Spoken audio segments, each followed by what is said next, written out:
going to take a walk to Emmaus. Why don't you join me? Come on, let's go. Hey everybody, how you doing today? I hope you're having a great day. It's a beautiful day here in the wonderful metropolis of Midland, Texas. I was going to film this outside, but it did get a little breezy, so I moved it inside my car. Hope you don't mind. But hey, I know it's been a minute or two since I put up a video, but today we're going to be talking about on the road to Emmaus. Usually a lot of people quit reading after the resurrection. Hey, that's good enough for them, but Jesus appeared to so many people after the resurrection. We know he appeared to the disciples a few times, Mary and Martha, Peter. He appeared with Thomas, and Thomas touched his side and his nail prints. We know that. And some of us might even know the story about the two men walking on the road to Emmaus. But it's not covered that much. But today, if you'll just give me a few minutes here, I'm just going to read it real quick. It's about 17 verses. If you know the story really well, then you could probably move the video forward a little bit. But I'm just going to go ahead and read. It's about 17, maybe 20 verses or so. But I'm going to read them here. So it's found in Luke 24, starting with verse 13. And let's go. Now that same day, two of them were going to the village called Emmaus, about 7 miles from Jerusalem. They were talking with each other about everything that had happened. As they talked and discussed these things with each other, Jesus himself came up and walked along with them. But they were kept from recognizing him. And he asked them, "What are you discussing together as you walk along?" They stood still, their faces downcast. One of them, named Cleopas, asked him, "Are you the only one visiting Jerusalem who does not know these things that have happened there in these days?" "What things?" he asked. "About Jesus of Nazareth," they replied. "He was a prophet, powerful in word and deed before God and all the people. The chief priests and our rulers handed him over to be sentenced to death, and they crucified him. But we had hoped that he was the one who's going to redeem Israel. And what is more, it is the third day since all this took place. In addition, some of our women amazed us. They went to the tomb earlier this morning, but they didn't find his body. They came and told us that they had seen a vision of angels who said he was alive. Then some of our companions went to the tomb and found it just as the women had said, but they did not see Jesus." He said to them, "How foolish you are, and how slow to believe all that the prophets have spoken. Did not the Messiah have to suffer these things and then enter his glory?" And beginning with Moses and all the prophets, he explained to them what was said in all the scriptures concerning himself. As they approached the village to which they were going, Jesus continued on as if he was going further. But they urged him strongly, "Stay with us, for it is nearly evening, and the day is almost over." So he went in to stay with them. When he was at the table with them, he took bread, gave thanks, and broke it, and began to give it to them. Then their eyes were opened, and they recognized him, and he disappeared from their sight. They asked each other, "Were not our hearts burning within us while he talked with us on the road and opened the scriptures to us?" They got up and returned at once to Jerusalem. There they found the 11 and those with them assembled together and saying, "It is true, the Lord has risen, and he has appeared to Simon." Then the two told what had happened on the way and how Jesus was recognized by them when he broke bread. Kind of a simple story, but how amazing it was, and there's a few things that I got out of it. I'll explain a little bit later towards the end of the video, but I've heard that story several times this week, and I read it several times before I started this video. But a few things popped out to me. In verse 17, it said, "They stood still, and their faces were downcast." How many times in our lives when things go tough that we give up on God, when that's the time we should be clinging to him the most? Whether you're going through a painful relationship, maybe you've lost a loved one, whether it's through divorce or sickness, death, abandonment, maybe you're dealing with sickness or lost a job, financial hardship. I mean, there's so many things we could go on and on, but how many times do we just stop instead of focusing on God in everything that we do, where we should be focusing on the scriptures, on our prayer life the most? That's usually when we give up. And that's why I just noticed when they stopped, when they didn't keep moving forward, their faces were downcast. Even though Jesus was with them, they were focusing on their sorrow and their pain. So as a Christian, we must keep going on with our daily ritual and reading our Bible and our prayers, our Christian fellowship, which we'll get into a little bit. They were going the wrong way. Like I said, they were going through sorrow. They were going through a tough time. They had all their hopes pinned on Jesus, and he was crucified. And then they were just heading back to their normal lives. Would they have lost their faith if they would have not ran into Jesus? Were they downcast? But they should have been going back to Jerusalem with all this and hanging out with all the other disciples, all the other Christians that were there, so they could lift each other. I'm sorry, I can't even talk. Where they could lift each other up. I know when I go through things, and I've had family members and close friends. Sometimes part of me wants to be alone, but they're there to help you. They're, lean on each other's shoulder, and hey, if nothing else, cry together. And that always helps a little bit more. So Christian fellowship is important, to get over your doom and gloom. As they were walking, Jesus was sharing the scriptures with them, but they still didn't see or understand. As we get ahead in the scriptures, I mean, even at this time, they felt something was going on. They felt the stirring. They felt the burning when Jesus was talking to them. Why didn't they seek deeper? Why didn't they ask more questions? I just kind of wonder that as reading the story.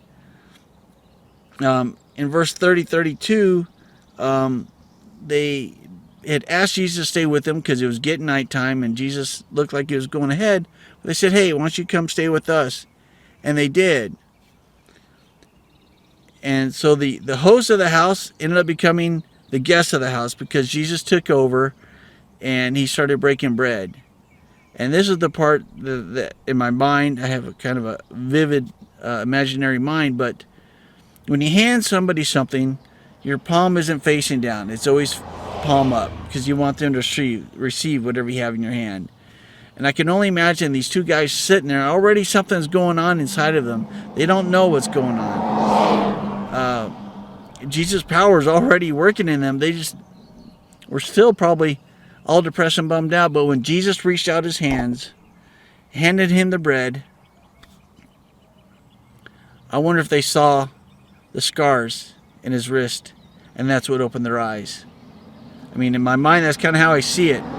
You can almost see it, slow motion like a movie. The movie pans, Jesus looking down, he looks up, slowly hands him the bread, to each guy sitting on the table. And they look and they see the scars on his hand, and it's like, oh my gosh, that's Jesus. That's Jesus. And boom, he disappears. He's gone. Wow. I mean, can you imagine being there and seeing that? And what I really love which is their next point, is they got up at once. They got up at once. They didn't waste time. And by this time, it was evening. So I guess they forgot their fear. They saw Jesus Christ right there in front of them. So they forgot their fear, and they took off in the night where they could have been attacked by robbers, bandits, wild animals. But they took off. They went back to Jerusalem, which is another 7 miles. They went 7 miles one way, and now they're going back another 7 miles. So they had to be tired. It was at night. So what's an average 15, 20-minute mile? So they're looking another several hours to get back in the night.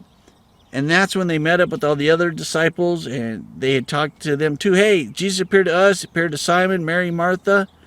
And everybody was excited. Now, if they would have gone back to Jerusalem or stayed there with the other Christians, they would have known all this sooner.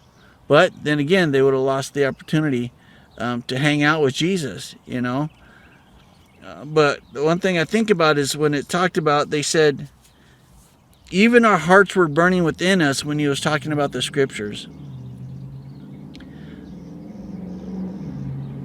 How many times as Christians do we,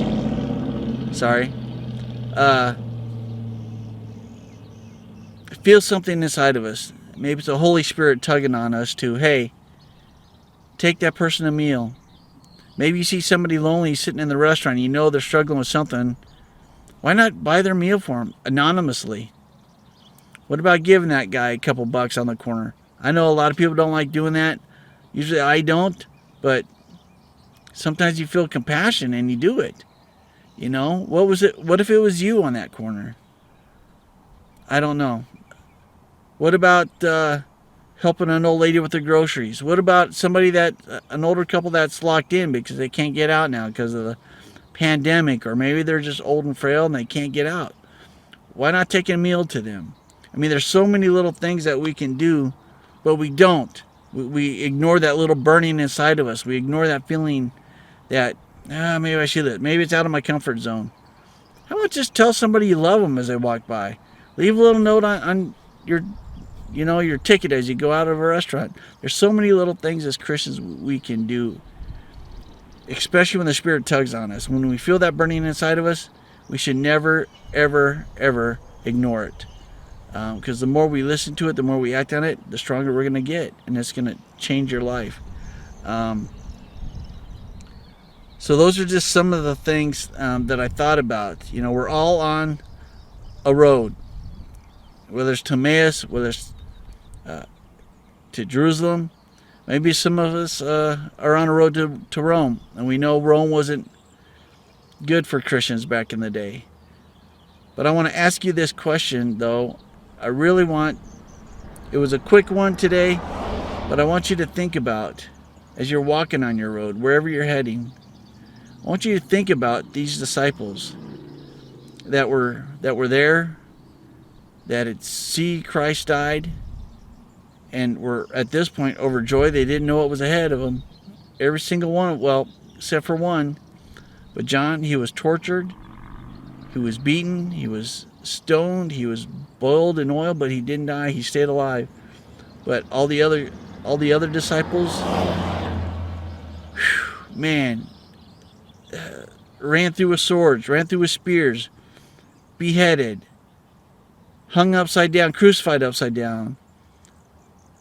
One was stoned and then he was crucified. Another one was, like I said, put on an X cross. I mean, horrible, horrible deaths. And one of the gentlemen spoke in our church a couple of weeks ago, and he asked this question, and it stuck with me. And I really hope you, if you get nothing else out of this video, I dare you, I double dog dare you to go look in the mirror. As soon as this video is done, look in the mirror.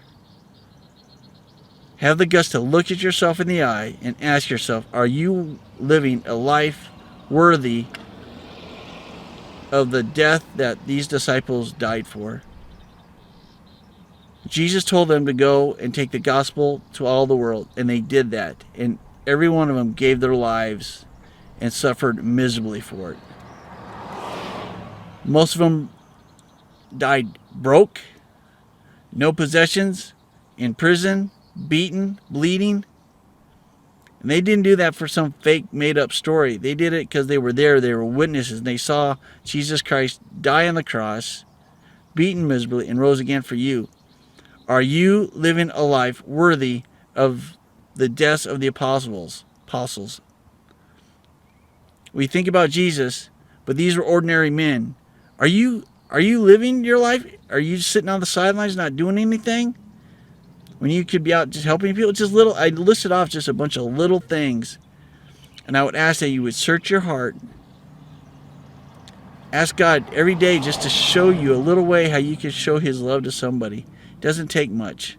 A pat on the shoulder, a little sneak a little note in somebody's mailbox. I could go on and on for hours, the little ways that we can show Jesus love. That's about all I have for the video. I really thank you guys for watching this, but I just want to touch on one thing. This weekend I did what was called a Walk to Emmaus, and it's done by High Sky, the High Sky Emmaus, and wow, it was absolutely amazing. And I ask you guys, if whatever state you're in, wherever you live in, they do it for ladies. They have a ladies version, they have a men's version. It doesn't matter where you are in your Christian walk, or if you even are a Christian. I guarantee your guys' lives will be changed. Look it up online wherever you're at. And again, like I said, you might think, well, I'm older, mature Christian. No, this will change your life. It'll open up your eyes. It'll do amazing things for you. And I ask you guys, just check it out. And again, I apologize it took so long to get another video up. I'm kind of rambling now. But I love you guys. I pray for you guys.